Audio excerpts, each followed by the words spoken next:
Jéder e pelo menos há 3 anos convivo com ele, né? E eu quero dizer para vocês que aprendi a amar e respeitar esse homem de Deus. Nós somos muito diferentes e muito iguais.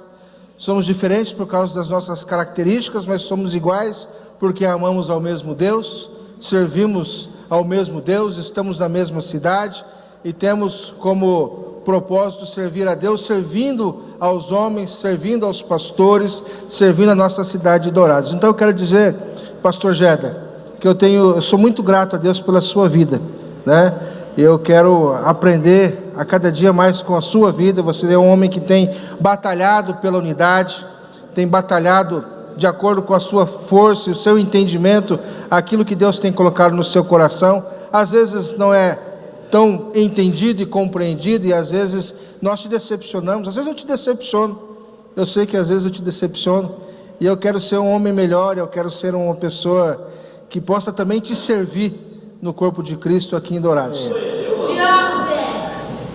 Pastor Jéder, esse povo ama a sua vida, eu amo a sua vida. Me perdoe se não tenho conseguido ser aquele pastor, aquele homem que você gostaria que eu fosse, mas nas minhas fraquezas, nas minhas limitações, eu quero aprender a te servir, a servir esse povo de Deus aqui na cidade de Dourados. Amém? Deus abençoe. Amém. É contigo. Uau! Obrigado, pastor Eugênio. Realmente me pegou de surpresa. Não esperava mesmo. De fato, ontem foi um dia especial para mim, 15 anos de Dourados, e eu queria pedir ao presidente para que eu pudesse, né, a razão pela qual nós estamos recebendo os irmãos hoje é porque quem me conhece sabe que eu sempre amei fazer essa reunião desde que aqui eu cheguei. A segunda é que vai acontecer nos dias 26 e 27 aqui no auditório da Associação Comercial, o Congresso Regional de Missões e Adoração, com a presença do pastor José Rodrigues, o Jonatas, que é um dos diretores da MCM, e o pastor Sula. Eles virão falar especificamente de missões no mundo inteiro. Na MCM está em 40 nações, em mais de 40 nações, melhor dizendo, e desde 2001 eu caminho com eles também, e por essa razão eu gostaria de convidar a todos a um congresso de missões e adoração, com a presença de um homem que abriu mão da vida dele a fim de que ele pudesse ganhar nações para Jesus, né? E que coincidentemente está aqui o bispo Marcos Vitor, foi o bispo Rodovalho quem profetizou que da cidade de São Luís de Montes Belos nasceria uma missão que iria tocar o mundo inteiro. Foi o bispo Rodovalho quem profetizou isso. Ele entrou dentro de um restaurante e Deus falou com ele: nessa cidade está nascendo, vai nascer. E ele conheceu o pastor José Rodrigues e assim por diante. A outra razão pela qual eu pedi também a palavra ao presidente do conselho, e eu espero contar com a vossa colaboração, com seus ouvidos, é de ouvir o que arde no meu coração.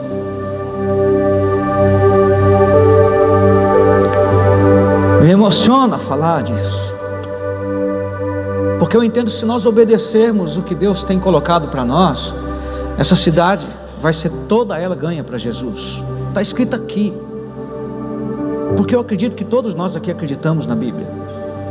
Minha primeira reunião de unidade aconteceu, eu nem sabia o que eu estava fazendo direito, eu só sabia que eu precisava orar junto com pastores. E eu me lembro que eu convidei uns 15 pastores, veio 3. Um deles foi o pastor Marcos Cote. Alguns de vocês conhecem quem é Marcos Borges, né? O Cote da Jocum. Ele foi lá orar comigo. Depois disso eu tive uma outra experiência que marcou a minha vida. Foi em Bogotá, uma multidão de quase 300 mil pessoas. Nesse dia, o pastor Gerson está aqui me ouvindo também. A gente estava num lugar que havia 300 mil pessoas, um parque chamado Simão Bolívar, em Bogotá. E havia uma unção muito forte naquele lugar. As pessoas eram tomadas por Deus de uma forma impressionante. Após as reuniões, a gente estava lá 5 dias seguidos. A gente via as pessoas totalmente tomadas por Deus dentro dos táxis, nas ruas, nas filas para entrar na igreja. Eu nunca vi aquilo. Eu e o Gerson estávamos lá e vimos isso. E lá naquele lugar eu via as pessoas tomadas por Deus. Alguns chapavam de tal maneira, caíam. eu olhava tudo aquilo e falei, meu Deus, eu nunca caí, eu quero cair, eu quero sentir esse negócio que esse povo está sentindo. E eu me lembro que o Senhor falou muito claro para mim naquele dia: fique em pé e veja o que eu vou fazer na sua cidade. Aquilo marcou a minha vida, aquilo fortaleceu a minha vocação de buscar a unidade do corpo de Cristo. Eu entendo que existem dois tipos de pastores: os vocacionados. Deus chamou você, Deus te chamou, e isso é muito real na sua vida, e a sua vida mostra isso, o seu caráter mostra isso, a sua integridade mostra isso, os seus frutos mostram isso. E existem os que tomam para si essa honra. Esse tipo de pastor, eles não andam juntos, eles se isolam, eles não querem o reino na cidade, eles se preocupam em governar a própria denominação, eles trabalham pela denominação, eles buscam pelo sustento deles. Não importa uma reunião como essa, não interessa. Esses pastores eventualmente causam algum tipo de escândalo, adultério, infidelidade, questão financeira, falam mal de outros pastores, e esse tipo de pastor corrói a unidade. Mas no pacote geral, todo mundo é pastor. Quando um pastor causa um escândalo, você que é bom, íntegro e correto, paga por esse, porque as pessoas tendem a generalizar e coloca todo mundo no mesmo pacote, sim ou não? Então a gente vê que existem os vocacionados e os que tomam para si essa honra, e você que lê Bíblia sabe exatamente do que eu estou falando. Mas há muitos anos atrás, João 17:21 queimou no meu coração. Foi quando eu fiz aquela primeira reunião de unidade. João 17 diz, no verso 21, a fim de que todos sejam um, e como és tu, ó Pai, em mim, e eu em ti, também sejam eles em nós, para que o mundo creia que tu me enviaste. Eu entendo que essa cidade Deus deu para nós. Deus não deu essa cidade para os governantes, para os políticos. Deus deu para a igreja. Essa cidade, ela é do Senhor. Nós estamos não apenas verbalizando isso quando gritamos que Dourados é do Senhor Jesus. Porém, existe um processo para que isso se torne uma realidade. E nesse processo se chama o processo da unidade. E a unidade, ela não acontece comigo pensando igual o Enio, igual o Gerson, igual o Marcos Coca. Não, ela acontece quando nós resolvemos orar junto por uma cidade. E hoje, infelizmente, a gente vê muitos pastores se isolando. O isolamento é uma insensatez, é um comportamento egoísta. E eu não falo isso porque eu acho que seja assim. Eu falo isso porque Provérbios 18 diz exatamente isso. O solitário busca o seu próprio interesse e insurge-se contra a verdadeira sabedoria. Então não é eu que penso assim. Há uma outra versão que diz, na Nova Versão Internacional, a NVI, quem se isola busca interesses egoístas. Quem são os que mais atrapalham a unidade numa cidade? Aqueles que acham que são grandes. Outro dia alguém disse para mim, o fulano, o beltrano, gente do seu nível, já está convocado, já vai estar lá. Eu falei para essa pessoa, eu acho que me diminui quando me comparo com esse tipo de gente. Gente com muita gente na cidade não pode ser comparado com quem busca a unidade. Porque quando uma pessoa, presta atenção nisso, um grande não é porque ele tem um monte de gente seguindo ele. Um grande não é. Esse grande é aquele que na cidade, como você que está aqui, hoje eu estou feliz de ver o pastor Éder lá da aldeia. Eu sei o trabalho que esse homem faz lá, eu sei a batalha que esse homem vive lá, e eu creio que o Gerson que está ao lado dele também sabe. Esse homem para mim é grande, me comparar com ele me honra. Esse homem é grande. Talvez ele tenha lá umas 100 pessoas, Éder, mais ou menos, não chega a isso, mas eu já fui pregar lá e já chorei com ele lá. Sabe, grande para mim é aquela pessoa que escuta Deus, e escutar Deus é orar junto. Escutar Deus é entender que eu posso tirar uma vez por semana para dobrar o meu joelho e chorar com meu irmão pela minha cidade e não pela minha denominação. Pela minha denominação, pelo meu ministério, eu oro e tenho obrigação de orar todos os dias, de manhã, de tarde, de noite, de madrugada. Deus me deu uma responsabilidade. Mas para nós todos, o corpo de Cristo dessa cidade é formado por homens e mulheres de Deus que obedecem a Deus. Os textos que eu estou citando para vocês não tem interpretação, não precisa ter revelação. Se vocês olharem, vocês vão perceber que eles precisam apenas ser obedecidos. E nós temos um defeito, principalmente quando se é teólogo, é de querer interpretar o texto, interpretar e revelação do texto, quando na verdade só precisa obedecer. Quando Deus falou para Adão e Eva não tocar na árvore do conhecimento do bem e do mal, não precisava de revelação. só de obediência. E foi isso que detonou com a vida de toda a humanidade, porque eles foram interpretar, e foram interpretar junto com o diabo. Isso que é pior.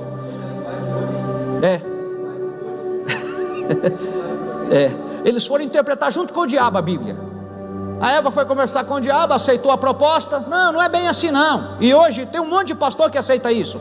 Não é bem assim não, isso que o Jeder fala é exagero. Olha para o texto. Chore aos pés do Senhor nas tuas manhãs, nas tuas madrugadas. O que esse cara quer dizer? Por que ele enche tanta paciência da gente com isso? Como o Eugênio falou aqui, eu fico feliz de ter esse momento, me emociono com esse momento, mas sinto profundamente contrariado quando uma reunião, se vai ter um político, as pessoas lotam ela. Eu falei isso na reunião do Conselho Estadual de Pastores, o pastor Eugênio estava lá. Se falasse que o governador estaria naquela reunião, estaria lotado de pastores lá. O que te atrai, pastor? O que ainda te chama a atenção? O que ainda é o teu foco?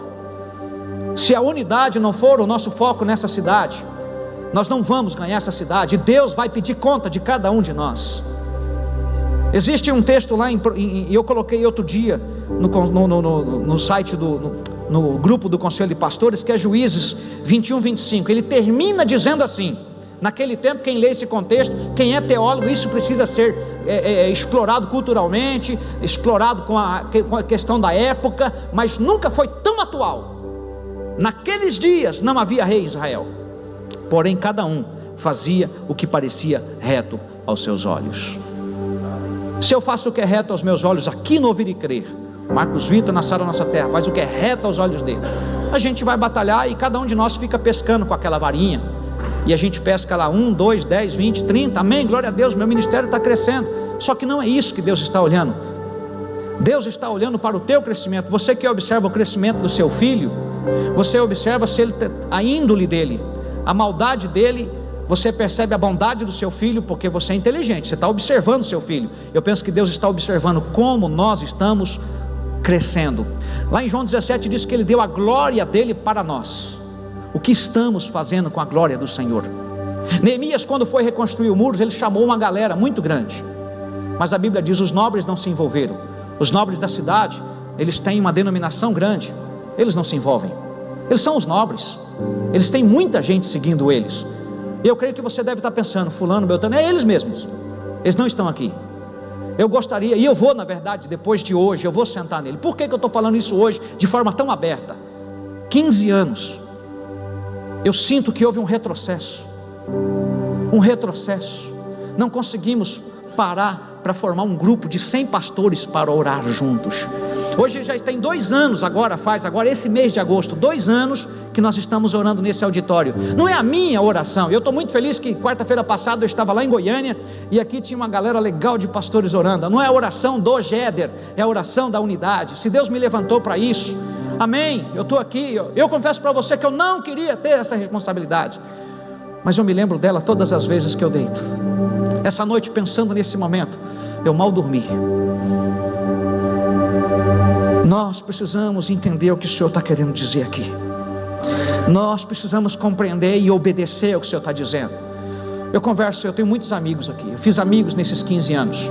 As palavras do Eugênio, eu recebo elas em parte, porque realmente, em parte que eu digo, a questão da transparência, a questão, eu acho que às vezes eu sou espontâneo demais.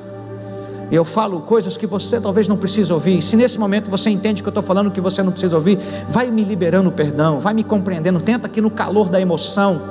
Eu estou aqui como aquela pessoa sedenta, do mesmo jeito de 15 anos atrás, que eu lia João 17, 21, e eu me lembro dessa reunião. O bispo Áureo era o presidente, eu lia tremendo, que era aquele momento ali, que era o momento mais forte dessa cidade. É quando você se posiciona para secar a mão do seu irmão. Uma das experiências que eu não me esqueço, o bispo Áureo chamou um monte de gente para orar numa reunião que a gente foi, e um pastor, no momento que falou: pega na mão do seu irmão, ele saiu para fora. Ele saiu, ele foi lá para a porta da igreja, e ele ficou lá. Terminou a oração de unidade, ele voltou e sentou. Não está mais aqui esse homem, mas a denominação que ele representa também não está aqui. Essa igreja ele nunca quis participar. Sabe, irmãos, enquanto nós rejeitarmos a unidade, nós estamos atrasando o processo de Deus para ganhar a cidade. E eu penso que nós vamos ter que pagar isso. Deus vai cobrar de cada um de nós, dos vocacionados. A Bíblia diz que o juízo vai começar pela igreja, não é pelo mundo, é pela igreja, é por nós.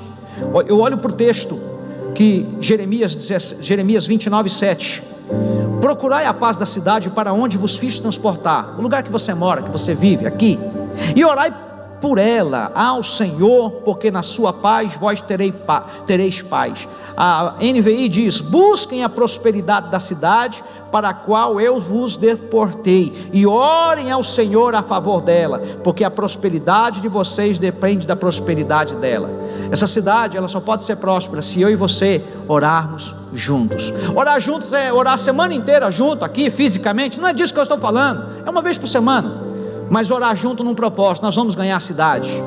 Deus não vai dar uma igreja, uma população para uma denominação, Ele vai dar para a igreja dele, o povo dele, e o povo dele são os pastores dele, os líderes que Ele tem levantado nessa cidade, homens e mulheres que escutam a voz de Deus, que não fazem aquilo que eles gostam de fazer, eles fazem aquilo que às vezes tem que abrir mão.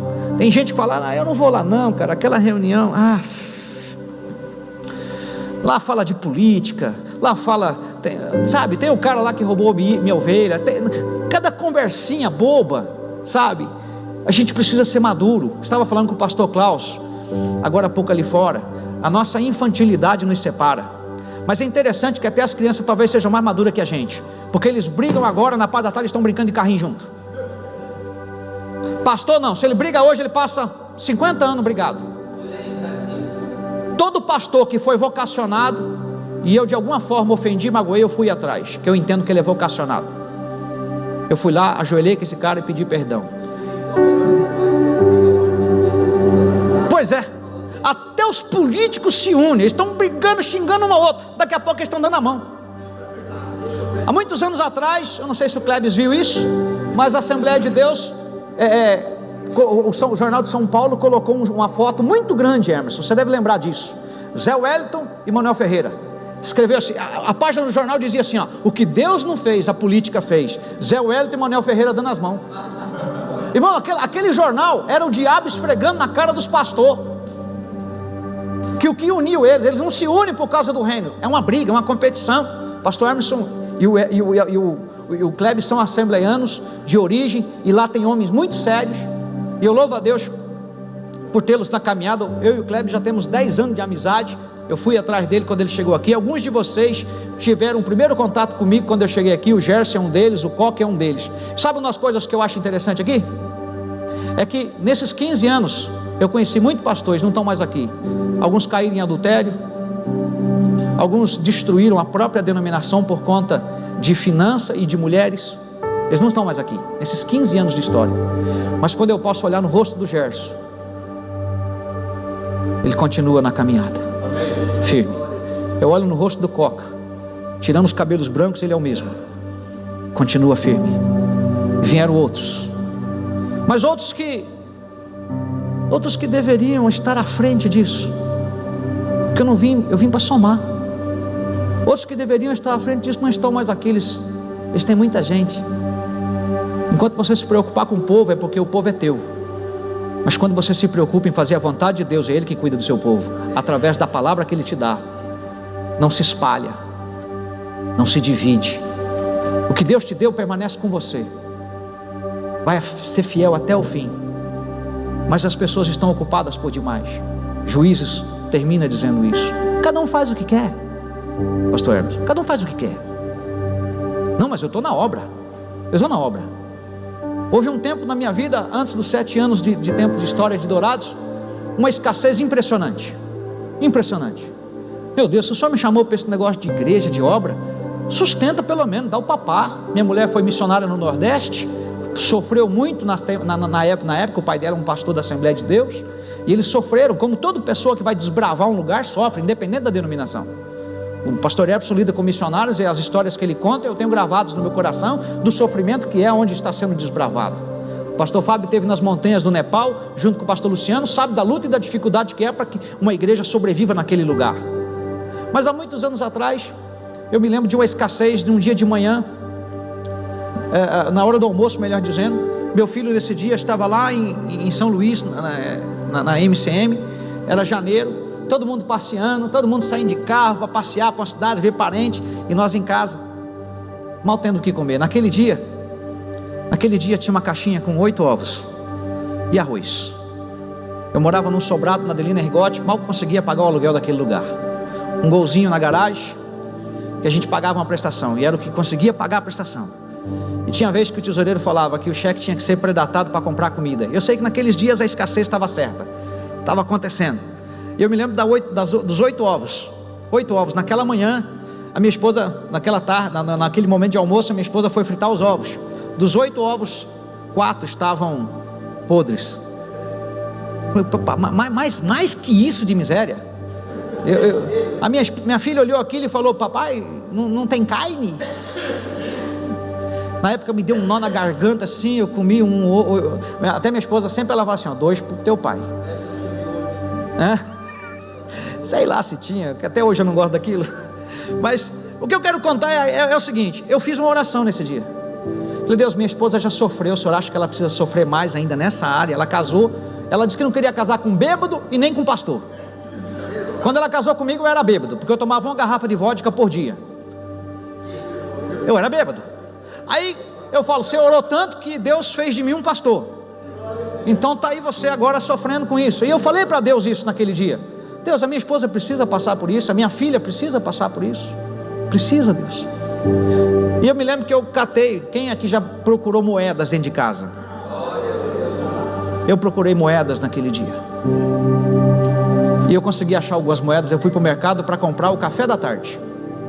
Comprei o café da tarde, pão e ovos, e 1 litro de leite. Voltando para casa, meu telefone toca.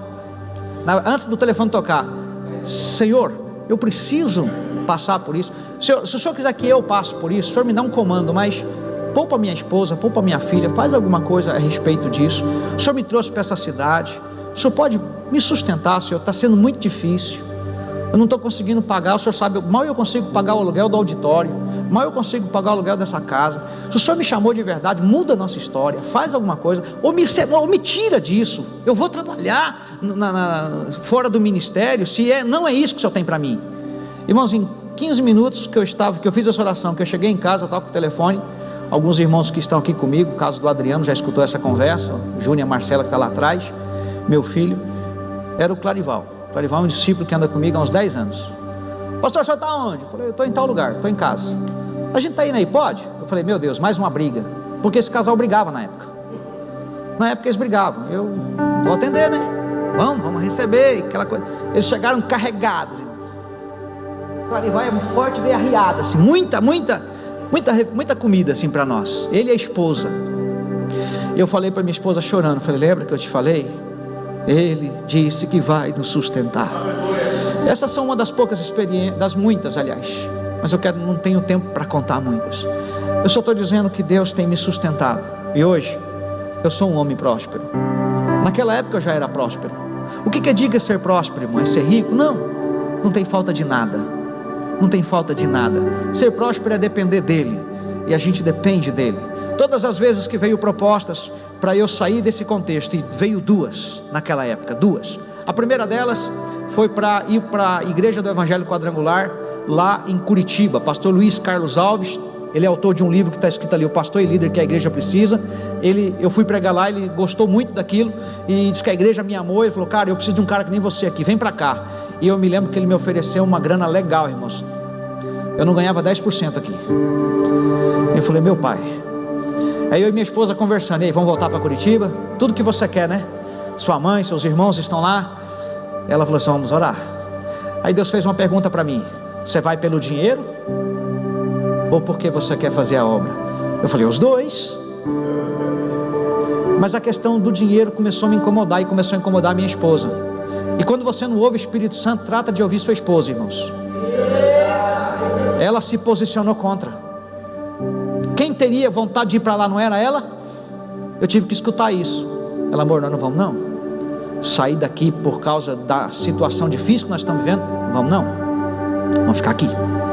Falei: amém, amor. Nos abraçamos. Passou um tempo, eu conheci pastor Neidson Neri. Fui pregar lá em Rondonópolis. uma igreja com quase 400 pessoas no bairro e outra com mais de 500 pessoas no centro da cidade, do Ouvir e Crer. Eu preguei no bairro, passou um mês e pouco, o Neidson veio aqui, eu vim te levar embora. A igreja amou você e quer você lá, a gente vai cuidar de você lá. Mais uma vez veio a pergunta: você vai pelo dinheiro? Eu vou pelo dinheiro. Tive que responder, porque era eu e Deus, minha esposa. Eu também não fui. Então eu pensei assim comigo, irmão: se você trabalhar pelo dinheiro, se o diabo pagar mais, você vai também. Quando a gente trabalha pelo dinheiro, pelas coisas, quem paga mais a gente vai. Por isso que a gente vê muitas vezes, por conta da situação difícil, de não saber esperar o tempo de Deus, a gente toma decisões que vão prejudicar todo o ministério, toda a nossa família. Nesse tempo todo, Deus foi formando alianças. E nessa história toda, quando eu digo que houve um retrocesso, irmãos, é porque quem me conhece olha para mim e lembra: a unidade conquista a cidade. Olha para mim e lembra que eu sou um pastor que busca a unidade. Eu me ajoelho aos teus pés se eu te magoar e te ofender. Mas já me ofenderam muito, já me machucaram muito, já me ameaçaram nessa cidade, por telefone, pessoalmente. Mas eu estou aqui. E hoje, a palavra que eu quero finalizar é que há alguns anos atrás eu assisti um vídeo de um pastor que trabalhava pela unidade lá na Colômbia. Na Colômbia todo mundo sabe que havia o cartel de Cali. O cartel de Cali não caiu por causa da polícia, caiu porque os pastores resolveram orar juntos. Aqui em Dourados não tenho conhecido do cartel de Cali, mas existe uma máfia no combustível, existe uma máfia do tráfico, a bandidagem, a criminalidade. Eles não vão cair, irmãos. Eles não vão cair. A gente sabe que existem dentro da polícia aqueles que são homens íntegros e honestos, mas existem os corruptos. No meio dos pastores existem os íntegros e os corretos, mas existem os corruptos. Nos médicos e assim em todo lugar. Mas o que eu quero mostrar é que essa máfia que age na nossa cidade não vai cair porque vamos trocar o prefeito, o governador e os deputados. Essa máfia cai quando pelo poder do nome de Jesus os pastores estão orando juntos. Vai cair, vai cair, vai cair. Eu me lembro de Josué marchando em volta daquele muro. Eles não tiveram que derrubar o muro com dinamite, o muro caiu. Você crê nisso? Caiu por quê? Porque obedeceram, caminharam na unidade. Eu não sou a voz da unidade, a voz da unidade deveria ser todos nós. Nós deveríamos ser portador e interessar por isso. Nós deveríamos correr atrás disso. Aí sim, essa cidade vai ser governada pelo Senhor Jesus. Aí sim, tudo que eu puder fazer, eu quero fazer. E naquele dia eu vi que o cartel de Cali caiu. Mas é interessante que só caiu depois que o pastor morreu. Quem já viu esse vídeo que eu estou falando? Já viu? Só a pastora Lia? Já viu? O pastor foi assassinado. Você conheceu ele, bispo? Nossa, eu chorei muito. E essa madrugada que fez eu rolar na cama foi isso. Eu estou gravando o que eu estou falando aqui e está escrito ali, provavelmente. Se precisar que isso aconteça, eu quero ser essa pessoa, porque essa cidade precisa ser ganha. Eu nasci nessa cidade. Quando houve aquele rebuliço na época do Ari Artuzzi, eu chorava aqui no púlpito da minha igreja, porque a minha cidade estava sendo envergonhada no Brasil inteiro. E a culpa não era daqueles políticos, mas a culpa é nossa. Não pense que eu acho que político tem culpa, irmãos. A culpa é nossa, porque nós comemos na mão de político muitas vezes. Nós ficamos cheios de bajulação com eles. Quando nós deveríamos ser as pessoas que eles procuram. Eu vim aqui para você pôr a mão na minha cabeça, porque eu preciso de cobertura. Eu recebi a irmã Adélia aqui, Dona Adélia. Ajoelha aqui, irmã. Alguns pastores estavam aqui. Discurso bonito, todos eles têm nesses dias, irmãos. Todos eles têm. Mas nós precisamos ter o discernimento de olhar no olho daquele cara. Ele não precisa ser um católico, evangélico, não precisa não. Ele só precisa ter princípios. E nós temos que ter condição de discernir isso. Nós temos que ter essa condição de olhar quando ele estiver ajoelhado, que ele não está ajoelhado, mas o coração está de pé no orgulho. Que ele está ajoelhado realmente porque ele precisa da graça e da misericórdia de Deus. Que nós pastores tenhamos esse discernimento, de dizer isso para eles. Aí sim, nós vamos começar a ver as pessoas passando em frente aos auditórios que a igreja de vocês, a nossa igreja, se reúne. Eles vão querer entrar. Eles vão entrar porque tem algo diferente ali. Uma mulher perguntou para mim, quando ela descobriu que eu era um pastor, ela falou assim: você faz oração de descarrego? Eu falei: faço. Eu que faço. Eu ganhei essa mulher, batizei. Sabe, irmãos, existe um povo clamando aí fora. Eu sei o que ela pediu para mim quando ela queria oração de descarrego. Eu sei o que ela precisava. Você também sabe. Não, eu não sou pai de santo. Eu sou pai de santo, meu irmão, está ali. 23 anos andando comigo. Aí, ó. Minha filha anda comigo. Eu quero terminar. Quando eu falo que eu amo a unidade, eu sei que é possível. Aqui tem alguns amigos meus. Quando eu falo amigo, é porque escuta as minhas bobeiras, as minhas raivas, as minhas emoções, continua andando comigo. Todo mundo tem uma parte esquisita. Eu sei que eu tenho uma. Eu tenho amigos dos quais eu me orgulho. E entre todos vocês eu preciso ressaltar a Lia. Eu me uni com essa mulher. Quem conhece a Lia sabe do que eu estou falando. Minha amiga. Chora por mim, eu choro com ela. Entende o que eu estou falando? Sabe por quê que eu me aproximei de você, Lia? Por causa do teu marido. Ele já tinha ido embora, mas ficou dele ficou em você. Como eu queria ter abraçado esse homem, Reinaldo. Eu não conhecia esse homem, mas esse homem começou a desbravar a unidade nessa cidade. Eu sei quem foi esse homem. Eu sei. Eu falei: eu vou me unir com a mulher desse cara. Eu vou ficar colado nela. E desde que eu cheguei na cidade, eu ando perto da Lia. Quem congrega com ela sabe. Eu prego lá, ela prega aqui, a gente ora junto, ela está aqui na oração.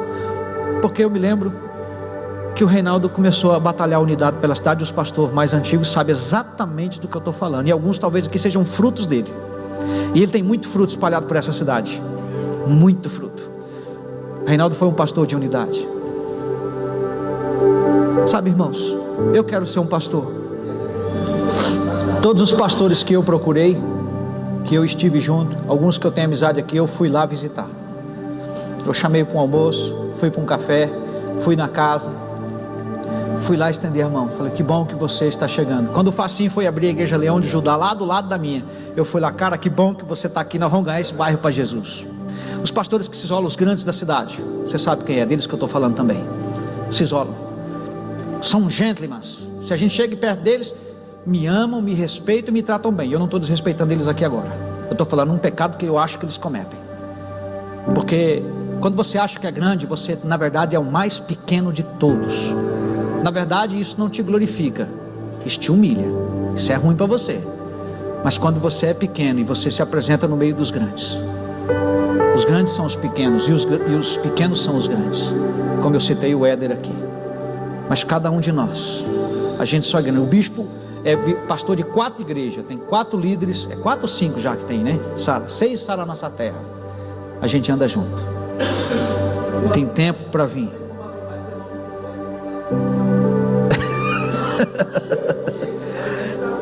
Da igreja dele multiplicou 6 igrejas, 5 igrejas, né? 6.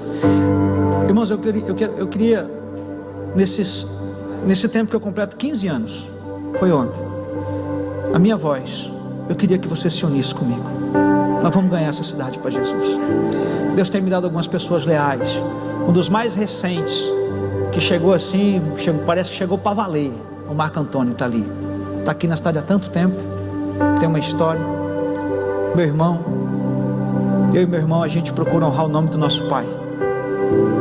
E vocês não ouvem falar mal de nós dois, na imoralidade, em outras coisas mais.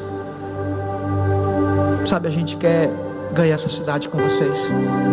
Outro dia falando com o Enio, da minha visão, a minha igreja vai ser uma menor delas, irmãos. Ela vai estar lá no Avan. O Avan vai para outro lugar maior, e eu vou estar lá no Avan. Eu falei para o Enio, ela vai ser uma das menores. O pastor Gladstone e a sua esposa, meu amigo, está ali, que conheci também há muitos anos atrás. Eu queria que vocês ouvissem isso. Eu queria terminar orando. Vamos nos unir. pelo amor de Deus, vamos nos unir. A minha visão é que a gente começar, que hora que tiver uns 80, 100 pastores orando aqui, a gente vai para aquele auditório lá do Dom Teodato.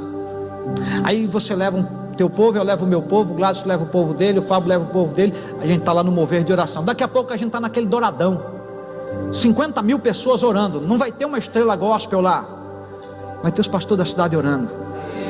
Lá não tem uma denominação, não vai ter a faixa, a igreja fulana de tal está aqui, não, a igreja é uma só. E a gente precisa ser humilde o suficiente para entender que quando a gente pega na mão um do outro, não tem apóstolo, bispo, diácono, pastor, evangelista, tem homens e mulheres de Deus. Vamos ficar em pé. Eu quero terminar agradecido a Deus por esses 15 anos de história, abrindo meu coração um pouquinho aqui, na verdade, daquilo que talvez você já ouviu isso. Eu quero terminar fazendo uma oração de unidade, irmãos. Pega na mão do seu irmão, por favor.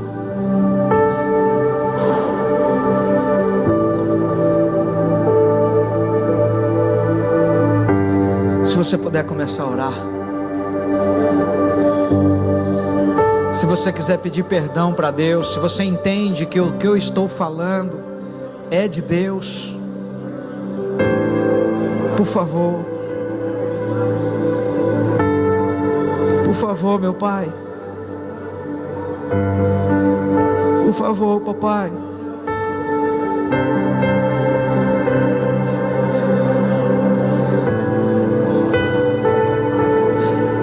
Escute a nossa oração. Nos livra, Senhor, de um coração orgulhoso. Nos livra de um coração egoísta. Nos livra, Senhor, de um coração que se isola. Nos ajude, Espírito Santo. Nos ajude a obedecer, a submeter-se. Senhor, olha para a tua igreja nessa cidade. Aqui está os homens e as mulheres que o Senhor tem levantado para que esta cidade reconheça o Senhor como Salvador. Senhor, nós não estamos apenas profetizando a conquista dessa cidade. Ah, Senhor, em nome de Jesus, que a sua oração para que o mundo creia, para que essa cidade creia, ela se torne uma realidade em nossa cidade. Que nós de fato sejamos um, não apenas fisicamente ligados como estamos nesse momento, mas ligados. Que nós não sejamos denominacionais, mas que sejamos reino. Em nome de Jesus, manifesta o seu poder em cada ministério pessoal. Manifesta o seu ministério em cada família pastoral. Que o teu nome seja entronizado, seja engrandecido. Que nós não sejamos, meu Pai, infantis ao ponto de brigar um com o outro. Senhor,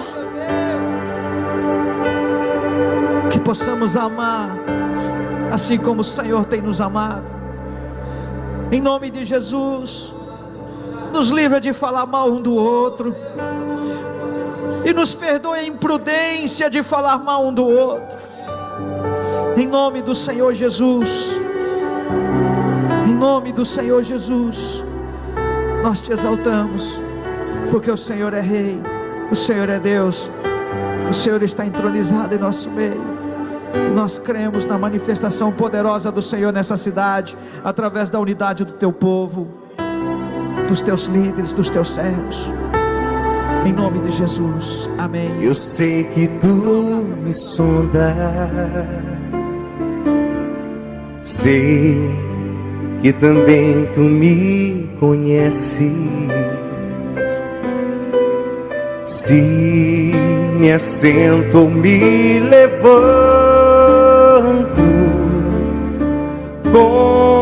conheces.